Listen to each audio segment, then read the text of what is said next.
Jessica. I'm an SI leader for Chemistry 120, and today I'm going to talk about quantum numbers on the periodic table. Today we're going to talk about quantum numbers and the periodic table. It's easiest to think of these numbers as GPS coordinates of each element on the periodic table. There are four quantum numbers: N, L, M sub L, and M sub S. Let's start with N. N tells us the energy level. In regards to the periodic table, this tells us the specific row that we need to look at. Since there are 7 rows, 1, 2, 3, 4, 5, 6, and 7, then N may have a value between 1 and 7. If we have N equals 2, we must be talking about an element found within the second row. L tells us the specific orbital. For this video, we'll call these the orbital sets. There are 4 orbital sets on the periodic table: S, P, D, and F. Therefore, there must be 4 L values. L starts at 0 and ends at 3. We always start with S, so S must be equal to 0, P is equal to 1, D is equal to 2, and F is going to be equal to 3. So when we say L is equal to 3, we know we must be talking about an element in the F orbital set. M sub L tells us the specific suborbital we are referring to and can have a value from L to negative L and must include 0. Remember from electron configurations that orbitals only fill 1 electron at a time across a row, and then start at the beginning of the row again. This means that each column within your orbital set has a specific orbital to fill, and the number of orbitals is equal to the number of columns divided by 2. Why 2? Because remember, each suborbital takes exactly 2 electrons. So let's take oxygen, element number 8. This is N equals 2,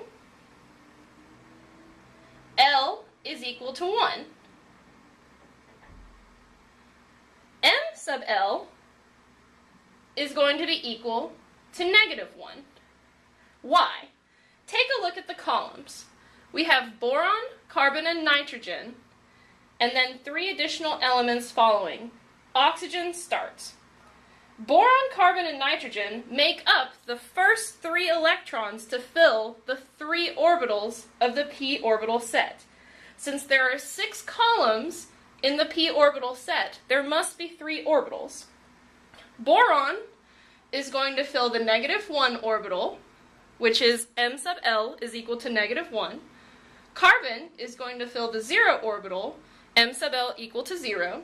Nitrogen is going to fill the 1 orbital, M sub L is equal to 1. Because we have exactly 3 orbitals, and all orbitals can only take 2 electrons, when we start over with oxygen, we must start over with negative 1. The next element would be 0, and the final element, being the halogen, would be positive 1.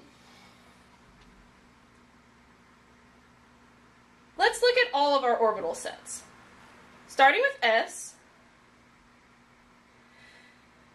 there is only 1 suborbital, because there are only 2 columns. So M sub L must be 0 for the entire orbital set. The p orbital has 6 electrons, which means 6 divided by 2 is equal to 3.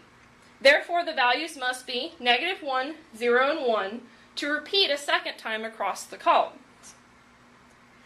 The d orbital has 10 electrons, so 10 divided by 2 is going to be equal to 5 orbitals.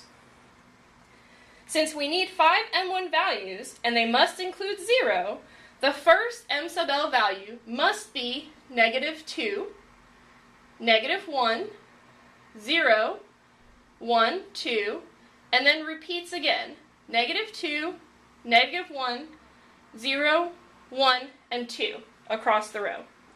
The f orbital has 14 electrons, so 14 divided by 2 gives us 7 suborbitals.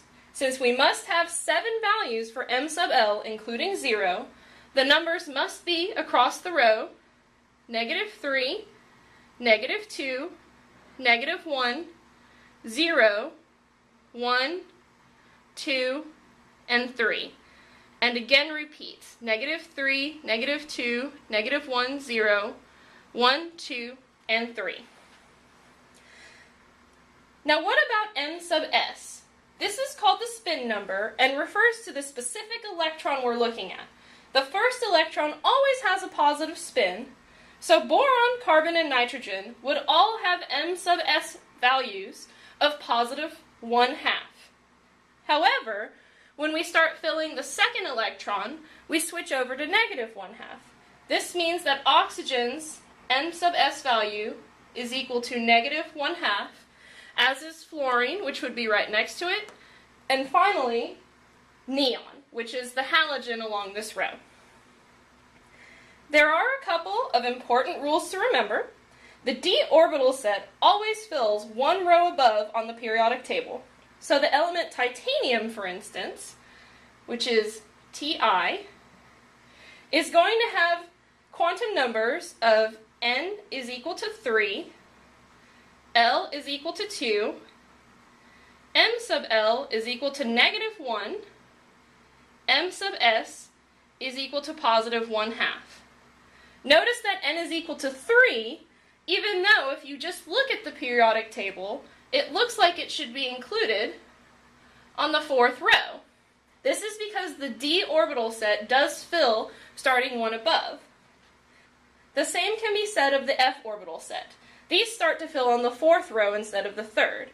So an element like plutonium has quantum numbers.